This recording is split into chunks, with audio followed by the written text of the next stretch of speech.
Heard Russia and Ms. Bërnabiqin today speaking about the so-called Kurti terror.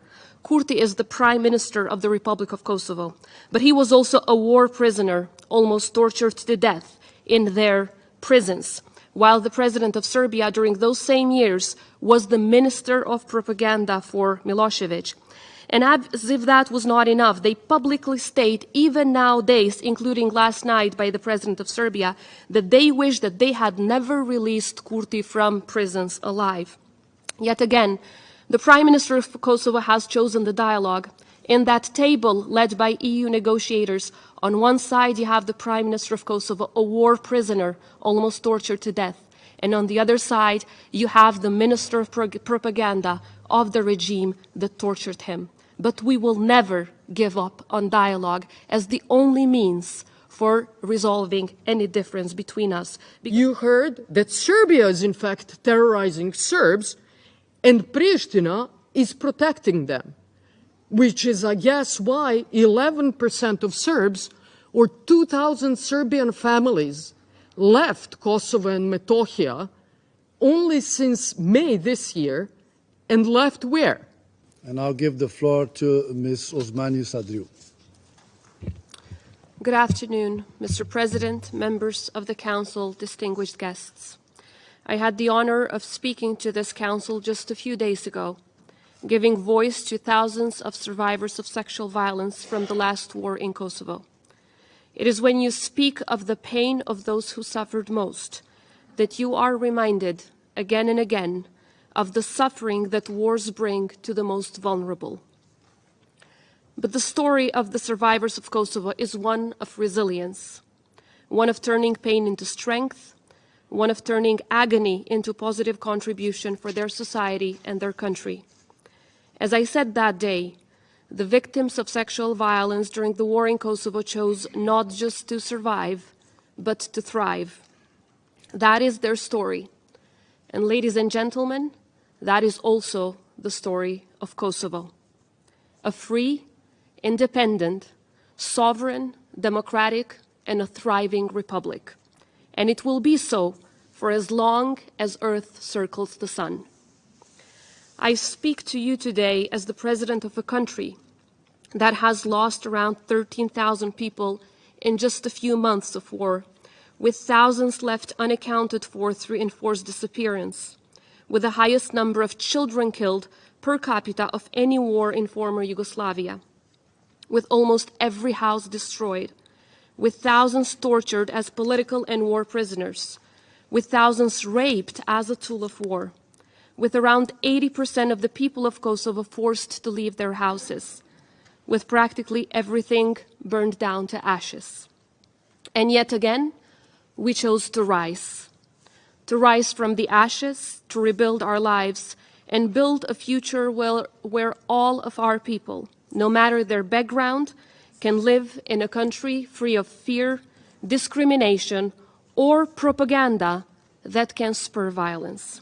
A country where the principles of democracy, human rights, and the rule of law are the main pillars on which we stand, and a country that values its alliances and partnerships as the bedrock of our successes.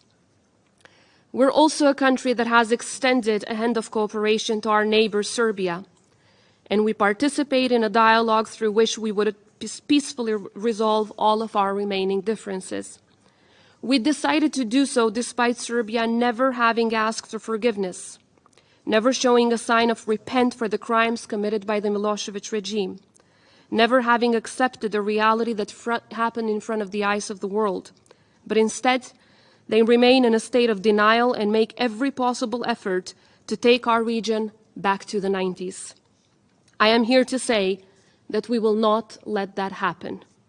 I'm here to confirm the commitment of the people of Kosovo to walk forward, not backwards. I'm here to reconfirm the commitment of all the institutions of Kosovo to not allow that setback that would put at risk the hard-won freedoms that we have achieved together with so many of you, together with democracies from all around the world. Because the sovereign and free Republic of Kosovo is one of the greatest successes in humankind history, and a testament to what democracies can achieve when they stand together against autocracies and genocidal regimes. And this outstanding example of unity in the face of adversity is as important now as it was back in the 90s. Which is why I believe this is not just another meeting of the UN Security Council on Kosovo. On September 24th, the people of Kosovo woke up to the news of a police sergeant killed and another one wounded in the early morning hours. That day, the Republic of Kosovo was a target of an act of aggression by Serbia through terrorist and paramilitary groups. Today, I want to take a moment to honor the memory of now hero of Kosovo, Afrim Bunjaku, whom we lost as he was defending the territorial integrity and sovereignty of our republic. Heroes like Afrim Bunjaku remind us on a daily basis how precious freedom is and how vigilant we ought to be to defend it. May he rest in peace, and his memory serve as a reminder to all of us of the imperative of standing up to authoritarian and malign forces, not just in the Western Balkans, but all around the world. Ladies and gentlemen, after the 24th of September, everything has changed and much remains a constant at the same time. On one hand, Kosovo's commitment to protecting our sovereignty, promoting and advancing rule of law and democracy, as well as fostering positive neighborly relations, remains unwavering. On the other hand, Serbia's determination to destabilize the region, to occupy land, and to replicate Milosevic's and Putin's playbooks is at its peak. What Serbia expected to happen that day was to succeed in its Crimea-style planned annexation of the north of Kosovo. What Serbia was caught in by surprise is the unwavering determination and professional response of the Kosovo police forces. During the attack and ever since, Kosovo institutions have maintained close coordination with international security presence in the country. As has been the case historically, Kosovo will continue to work closely with allies and partners to counteract such acts and to prevent them from ever happening again. Yet, what we have heard from Serbia today is an extension of their recurring efforts to tone down the scale of this unprecedented security threat and act of aggression against Kosovo. They want to also twist the entire truth which unfolded in front of the eyes of the world. They try to switch the place of the aggressor with that of the victim of the aggression. But the facts are irrefutable and evidence shows to the contrary. These terrorist groups and paramilitary forces have been financed, trained, armed, and received political support and shelter from one source, the Republic of Serbia. Let me turn to the first element. The financing of these two terrorist organizations called Civilna Zaštita and Severna Brigada has been constantly coming from the state institutions of Serbia. They, in fact, don't even hide it. They appoint them as parallel, albeit illegal and criminal structures to function in the Republic of Kosovo and then give them monthly payments. Before the terrorist act this September, these groups were engaged in terrorizing, intimidating, and threatening Kosovo Serbs who live in Kosovo, and engaged in attacking NATO soldiers. Let me repeat, paid by Serbia, financed by Serbia to attack none other than Kosovo Serbs. Now turning to the second element, the training of these terrorist organizations. As the investigation shows, there's been constant military-type training of these terrorist groups in the military bases of Serbia, including in Pasulanske Livade and in Raška. There's video evidence of it, and Serbia state institutions, especially defense institutions, even proudly admit training these terrorist organizations. Moving on to the third element, the arming. The weapons that we have confiscated from the terrorists only that day amount to weapons that can be used by as much as 400 people. Most of them are military-grade weapons that are only produced in the military state industry of Serbia, many produced in 2022 and some only 6 weeks before the attack. The weapons and armored vehicles were smuggled in through illegal routes, and some of the arms came in through vehicles with false NATO signs on them that these terrorists had put on their armored vehicles full of weapons, including full of little green men uniforms. Sounds familiar, right? And finally, the fourth and perhaps the most important element. the political support by and the sheltering of terrorists in Serbia. Radojic, the leader of the terrorist group who openly admitted being in charge of this attack, is one of the closest collaborators and partners of Serbia's president.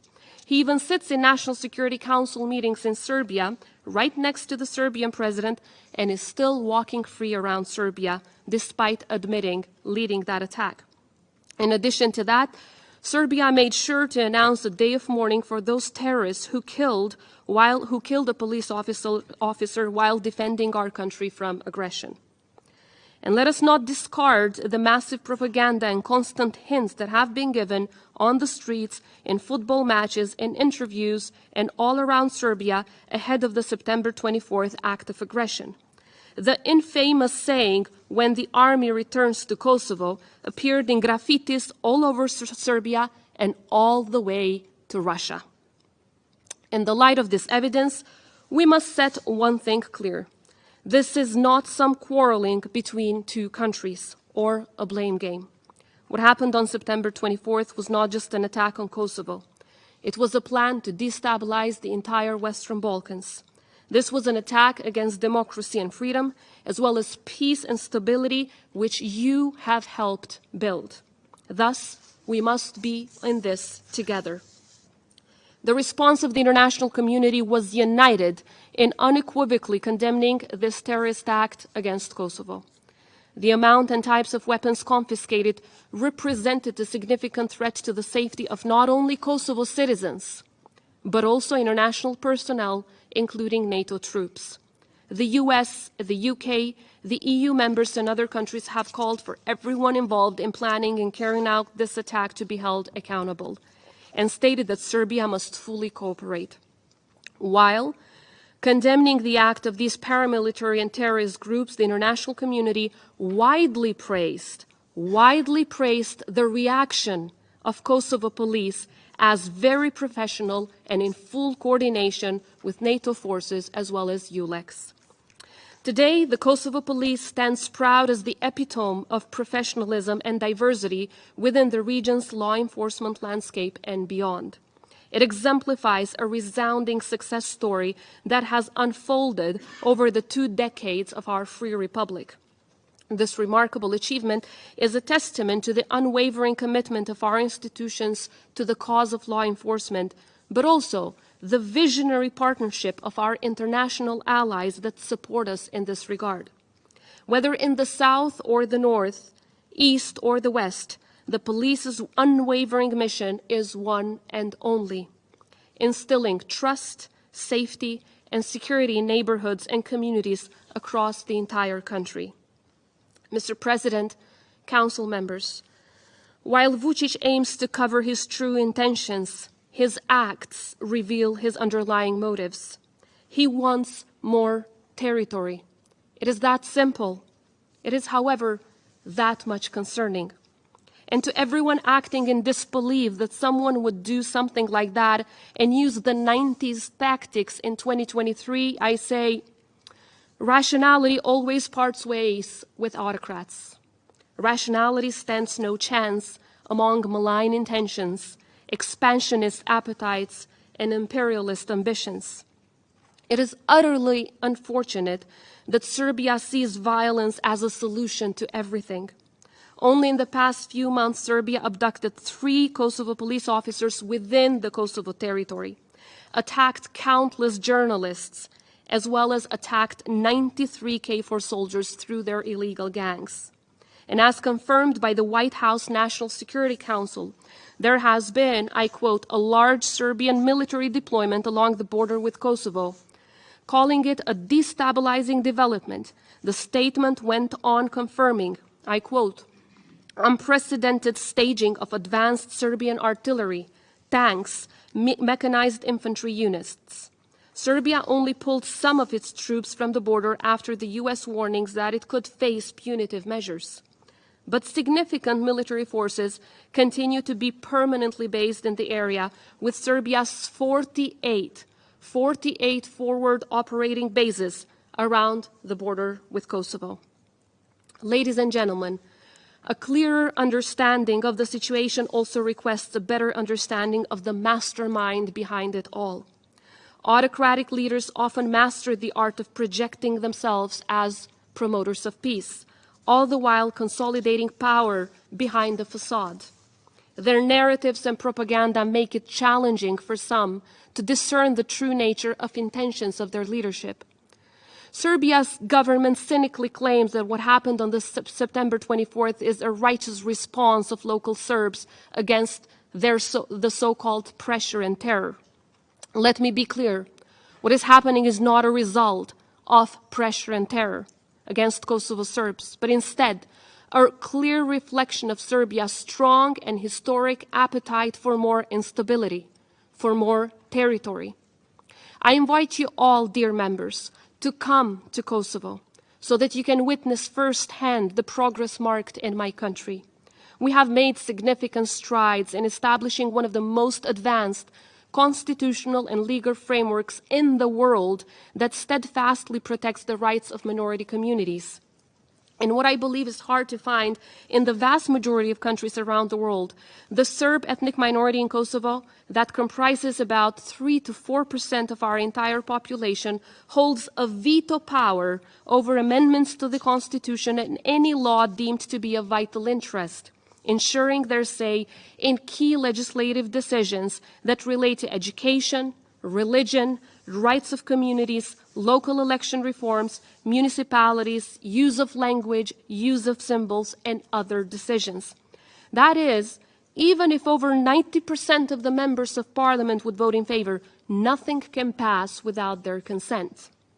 With the highest level of decentralization and vast decision-making powers granted to municipalities at the local level, Kosovo's law on local self-government guarantees special rights for minority communities through enhanced municipal competencies in so many areas.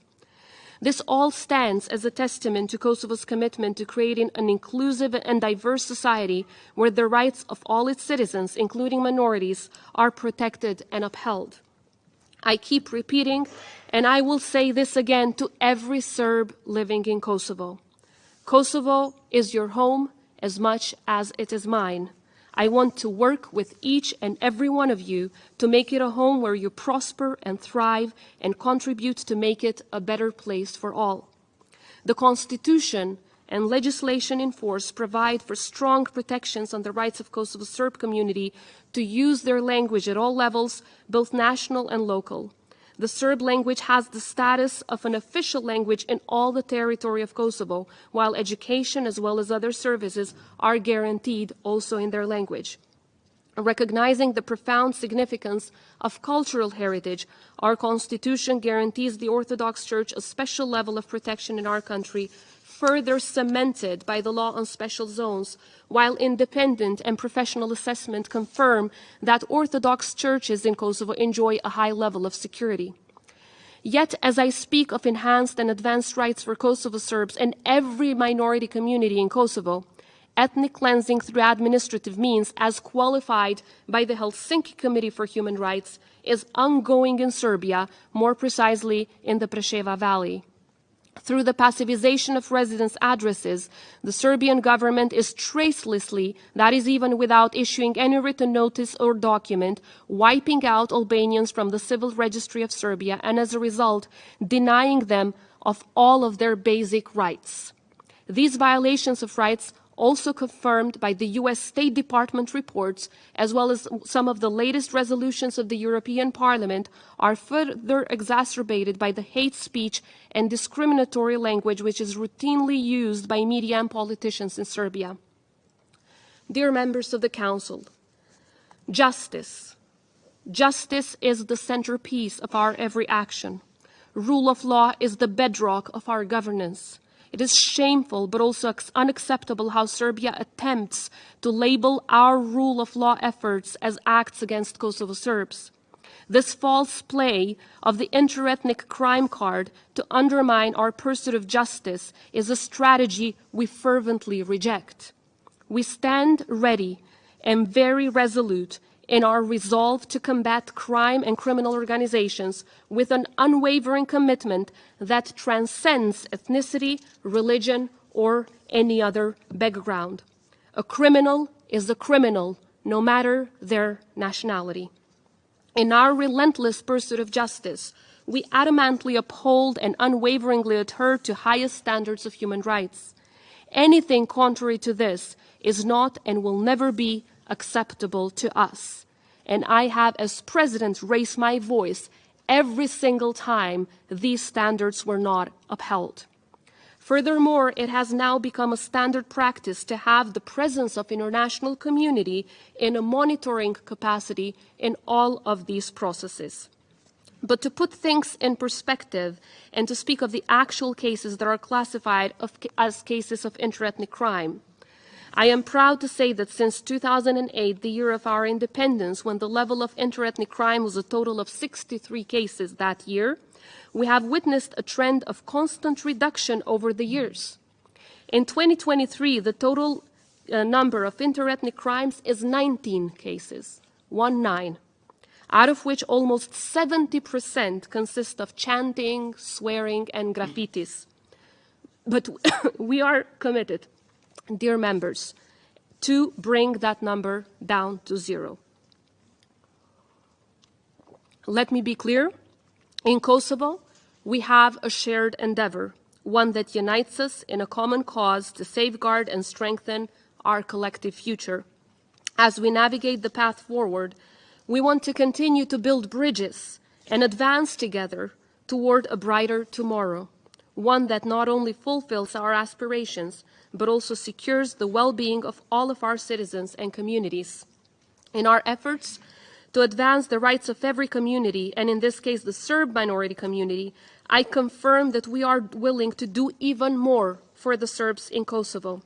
But we will not give Serbia instruments through which they can destroy the lives of Serbs who live in Kosovo and try to continuously diminish our sovereignty and territorial integrity.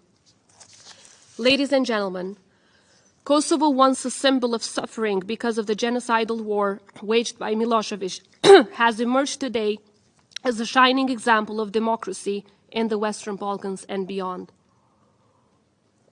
Its remarkable journey has been recognized by international reports and publications showcasing the incredible strides the country has taken.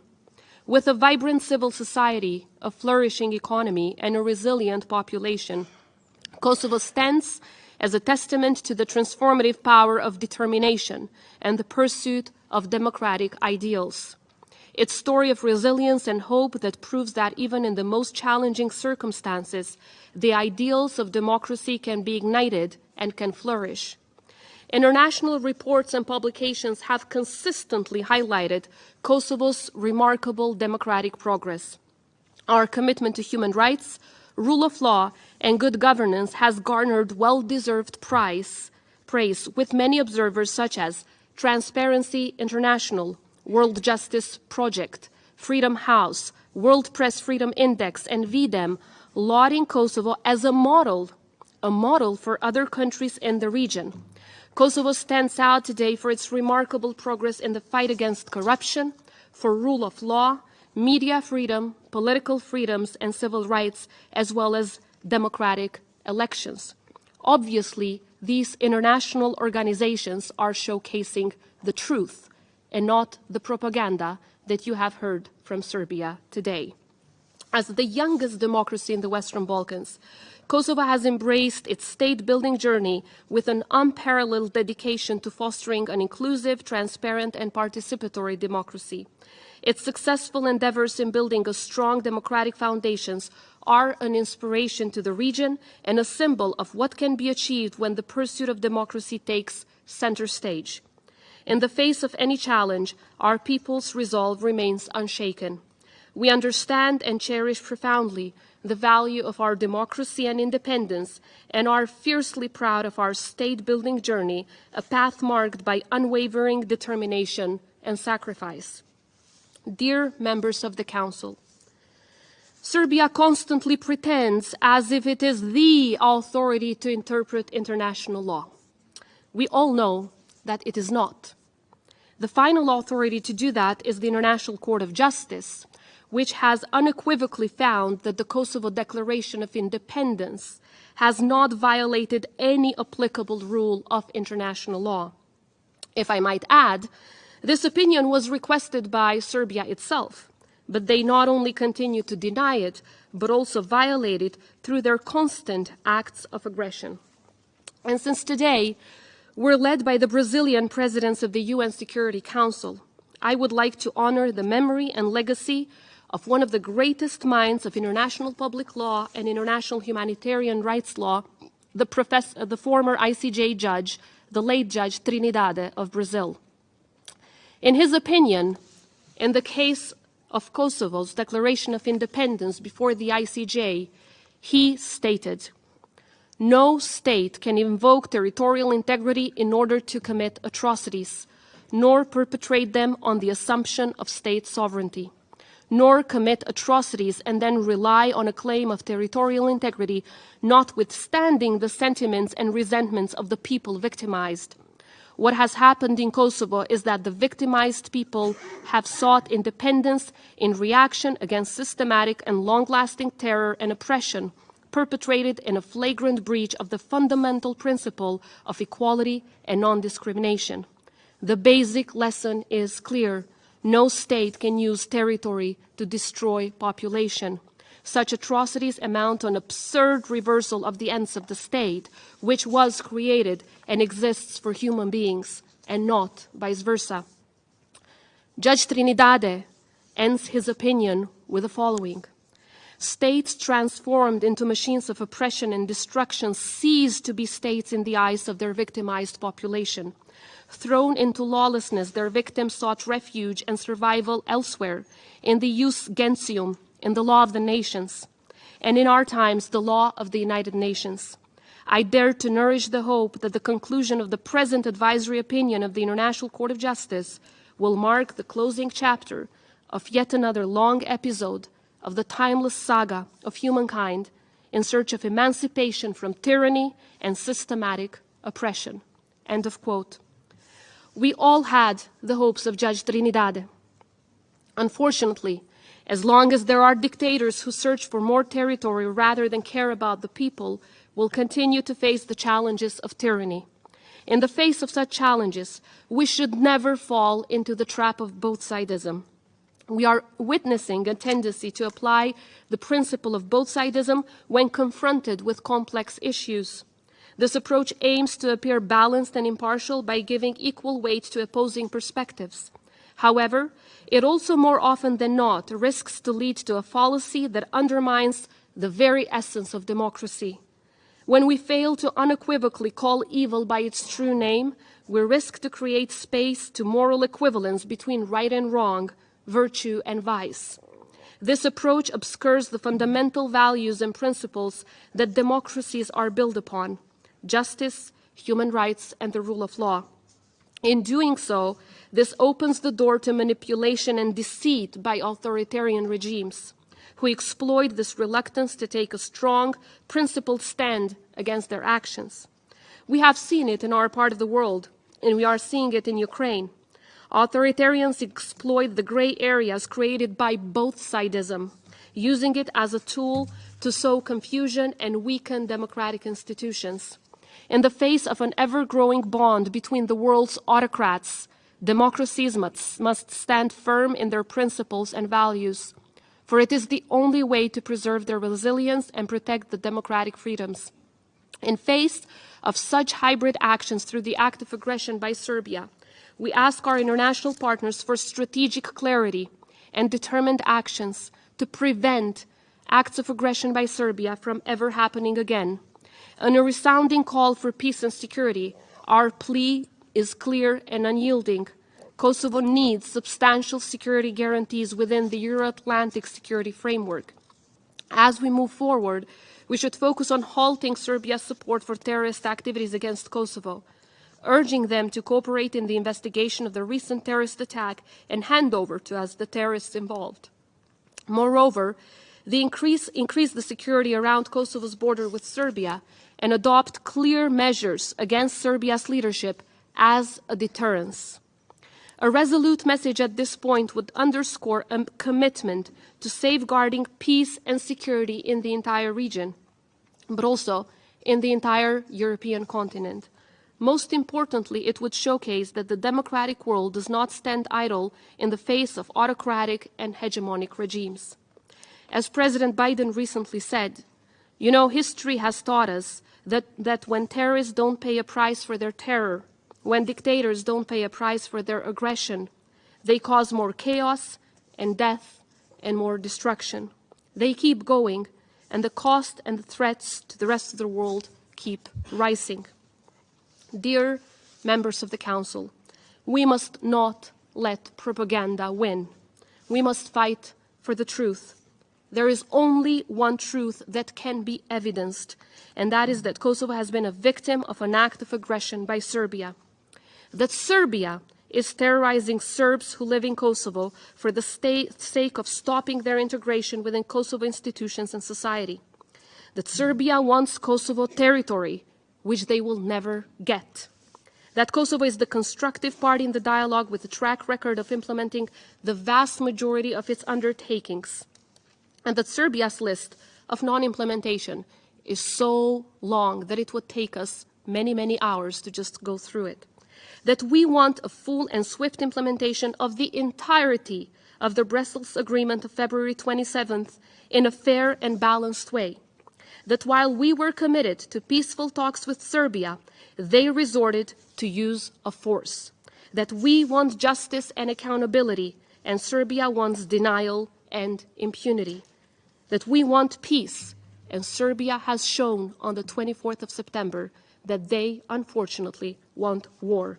But we will not let them have it. As we all know, democracy and freedom always prevail, because there's nothing that can stand in the way of a freedom-loving nation. Because no matter how hard the hurdles, no matter how thorny the road, no matter how painful the sacrifice, the people of Kosovo will never, ever give up on their freedom. Thank you. I thank Ms. Osmani Sadriou for her statement. There are no more Council speakers on the list. The Prime Minister of Serbia has asked for the floor. I will give her the floor for 3 minutes.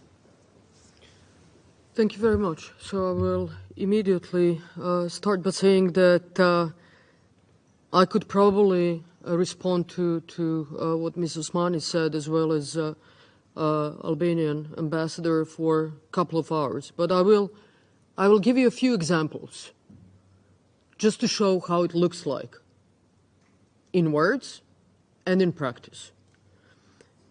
We heard from Ms. Osmani Kosovo is constructive and committed to dialogue. What we did not hear, though, is why didn't Kosovo implement the Brussels Agreement and establish the Community of Serbian Municipalities for more than 10 years? More than 10 years. That is how constructive and committed they in fact are. Belgrade has done everything that was proclaimed by the Brussels Agreement. Pristina did not implement a single word. That is how constructive and committed they are. Secondly, Serbs enjoy veto rights. You heard that, right? Well, this is how Serbs enjoy veto rights. They have veto rights on paper. However, when the so-called Kosovo Parliament decided on the establishment of the Kosovo Security Forces, Serbs who were supposed to vote, or unless they did not vote, then the Kosovo Security Forces could not have been established, Serbs did not vote. You know what? The Kosovo Security Forces were in fact established. That is how the veto rights of Serbs works in practice. You heard that Serbian Orthodox churches enjoy high level of security. Or, let me be clear, you did not hear Serbian Orthodox churches. You heard Orthodox churches. That is how respected and valued they are. Their so-called president, the president of the so-called Republic of Kosovo, cannot even pronounce Serbian. She said Orthodox churches. not Serbian Orthodox churches. And they are, in fact, Serbian Orthodox churches. So she cannot even say it. And let me tell you how Serbian Orthodox churches are protected and enjoy high level of security. First, Google Visoki Dečani. Do not trust me. Google Visoki Dečani, one of the most important monasteries of Serbian Orthodox Church and Serbian people in Kosovo and Metohija. You will find the first thing, inclusion of the Dečani Monastery on the 2021 list of 7 most endangered heritage sites in Europe. That is how secure and protected they are. This is Europa Nostra. It's not Ana Brnabić and it's not Serbia. Land ownership, Visoki Dečani. In May 2016, Kosovo Constitutional Court confirmed the Dečani Monastery's ownership of several hectares of land. Despite this legal decision, 7 years later, court's decision still has not been implemented. And Visoki Dečani Monastery is the only religious site in the world that is under the constant protection of military forces, fully armed NATO KFOR forces, for more than 20 years. That is how secure they are. Then you heard that Serbia is in fact terrorizing Serbs and Pristina is protecting them, which is, I guess, why 11% of Serbs, or 2,000 Serbian families, left Kosovo and Metohija only since May this year, and left where? To central Serbia, which is terrorizing them. And left from who? Who did they run away from? You, who are protecting them. So Serbia is terrorizing Serbs. Can you imagine? That is, in all honesty, what we heard today. Then we heard that Kosovo is shining example of democracy and rule of law. However, we did not hear how come that same Kosovo is the world champion in the least number of returnees of all the post-conflict territories. When they're so fantastic, when they're a shining example, when there is rule of law, when there is security, when there are veto rights, how come that people are not going back? Because when they go back, they get arrested. How long do they stay in prison? No one knows. On average, 21 months. So about 2 years. Is it happening in Syria? To be perfectly honest, I don't know. I'm telling you what's happening in Kosovo and Metohija. And if I hear the Albanian ambassador, then it turns out that 11-year-old Stefan Stojanovic shot himself. And that Akbin Kurti probably helped him. Took him to hospital. No, in fact, Akbin Kurti, who's a free man, shot 11-year-old boy on the eve of the Christmas day. Serbian Orthodox Christmas.